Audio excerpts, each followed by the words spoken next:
ndakabva kudenga saka haasi mari mwe ndine chipo kudenga ipapa musona ndashaka ndindobvunza kuti chi prophet varingoti big apa muri kuti popotera mafake accounts here kana kuti vanhu havana kunyatso righteous chat ranga sina mamira zvakanaka vanhu vakatadza zvakanyanya righteous chat redu ripa 00 but chandiri kupopotera ndicho kuti Hosea anoti my people they perish they lack knowledge andika vanhu havana ruzivo vanhu zvimatandaita andika havana ruzivo they perish andika ende vanhu vacho vanozviti vanoziva andika zani yakati vasingazivi vadzidzisei andika kune vanhu vasingazivi andika kupasa kuchikoro hazviri kuti wapasa upenyu andika because zvinhu zvazvo saka tino vanhu vakadaro andika kuti vakura munhu anenge ane family kana kuti ane 60 years andika padano zvinhu ndinoziva auzivi andika because wisdom comes from God. Jesu at the age of 12 years andika ndiye aitovadzidzisa andika but the problem ndeyekuti kuti ndine 40 years ngazozwa nemufana ane 12 years inini saka my people they lack knowledge andika they perish andika and hakuna munhu akamboti imi muri kunamata mapinda chi righteous andika and hazvire kuti a prostitute cannot qualify for heaven. Rabbi Chief aka qualify for heaven. So that is the problem. And the Christian word ndo anozviti maholier than thou achenda but ndo zvifeve zvisingaiti anditi vanhu ngavatendeuka anditi kudenga hakuendwi nekuti wagona kuita zvakanaka even Mwari wakada unoenda even pavha yakaenda kumuchinjiko anditi yangari pamuchinjiko na Jesu kaenda kudenga anditi saka even vanhu ngesomota saka ndikutsamwira vanhu vakadaro vanhu vanorwisa prophet Madungwe achiti Madungwe zvari kuti hakuna automatic pane vanhu vandakatunzwa manje ndakatumira nemwe munhu from UK anditi munhu kuti unyadzo kunyora audio rake mufanira kubudisa nyaya idzi Madungwe ari kunyepera vanhu akuti munhu akapa mota kana stand kana chi hainde kudenga kuna zvinhu zvakadaro chingonoparidzwa yako ivhangeri vanhu vatende kusiona kundotanga kuti Madungwe kuti vanhu vachi kuteerera anditi zvimadhandaiti zvanhu zvakadaro anditi handizindi anakaibudisa kangoipiwo neumwe munhu anditi saka ndikuti people they lack knowledge saka nhasi ndakagumbuka kuti kune zvimadhandaiti kune vanhu vasina brain vekuti ende nharo dzavanadzo ende vanhu vasina brain kavane nharo ukaona munhu anorwisana prophet Madungwe achita semunhu waMwari ibva wamusiya mune is a fool anakana brain mukati ane zero brain andika tine vanhu vari kufamba nonzi ma dead body andika kuti hapana zviripo hapana chinozikamwa chero murume akapfeka trouser ane zvidumbu rakasvika hapana zvinozikamwa because tikakuudza zvokudenga usingazvibelieve saka unoti uri munhu kudi hausi munhu kana usingabelieve prophet Madungwe. For you to be a human being you must believe prophet Madungwe. That's the truth whether you like it or not andika po anoti pakadzika mutumwa pakadzika preacher asi ari against nini ana kubva kuna Mwari zvokuti ndipika ndiani akafamba naJesu handine inazvo andika aneta against nini ana kubva kuna Mwari full stop andika zvokuti ane zicheche akada handine inazvo against nini the men of the season uri wrong haisi cheche andika ukanzwa mufundisi wakachitanga paridza Madungwe asi munhu waMwari chizoti haisi cheche andika ukanzwa munhu achiti Madungwe ari wrong zoti hapana zvokutonamata boska hauda zvokunamata ndopano ndini wacho aiwa zvaiwa isu hatibosti zvedu but tinenge tichingokuudzai chokwadi.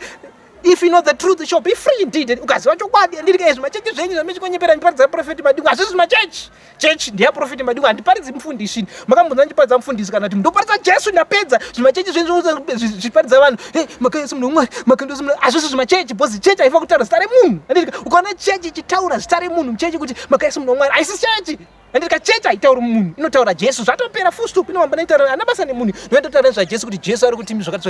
Jesu ari kuti sai mota dzenyu minde kudenga anditi zvandotaura kuti ndapedza ndauri chechi kuti kwanza chechi asi munhu waMwari akuna zvakadaro anditi false prophet munhu waMwari futi boza arikushandisira Mwari arikushandira Mwari metse mushandira Mwari saka mozviti mimi say yes tinozobvuma kuti Christianity is a special branch yes sobvuma andika the anointed one andika masadanisto vachitevera andika even mukatarisa family Joseph was blessed andika ndiye akanzi achatonga vese havana kutonga andika hatienzani even vakadzi vakasiyana andika the Bible says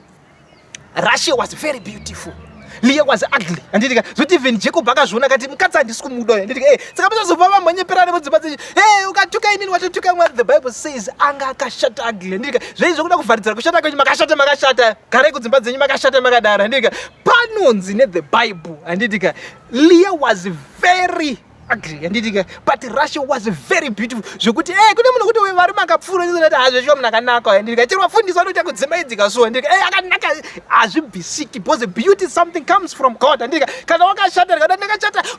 ukatuka inotuka Mwari havashandisi mafaces yenyu ekunaka nekushata God is beautiful full stop mune maangelic zvapera andika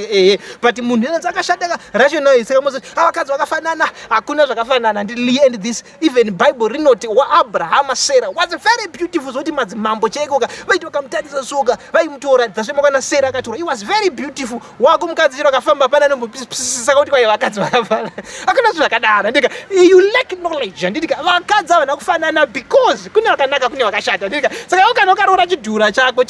ndikaupedzera hasha kuna Prophet Madungwe kuti Madungwe asi munhu wamwari pasi ukarora chidhura gara nechidhura chakumba kwako ndika ndikatora mukadzi akashata haisi mhosva yangu ndikati vanhu handei kudenga semota dzenyu kuti Madungwe anodyira munhu mari inema unogara nemukadzi akashata saka une hasha kuti akatora chidhura unogona vakadzi vavanhu vakanaka kuti vakaroora zvavo ndika isini kuti iwewe chakavaka vakanaka ndika saka tiri kuti vanhu